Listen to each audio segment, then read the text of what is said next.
नमस्कार राष्ट्रपती महोदया। आज जागतिक महिला दिन। सर्वप्रथम आपणास जागतिक महिला दिनाच्या हार्दिक शुभेच्छा।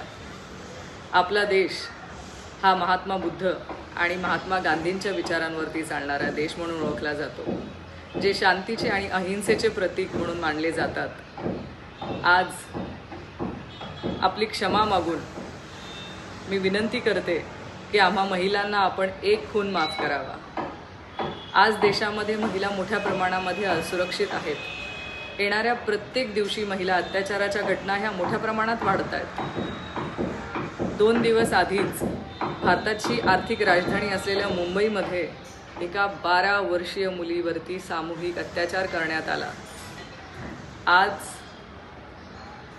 आपण विचार करा, 12 वर्षीय काय परिस्थिती असेल। आज जगातील महिलांसाठी सगळ्यात असुरक्षित असलेल्या देशांमध्ये आपल्या भारताची वर्ल्ड पॉप्युलेशन रिव्ह्यू सर्वेमध्ये नोंद करण्यात आली आहे। आज आशिया खंडातला महिलांसाठी सगळ्यात असुरक्षित असलेला देश म्हणून आपला भारत या सर्वेमध्ये त्याचा उल्लेख आहे।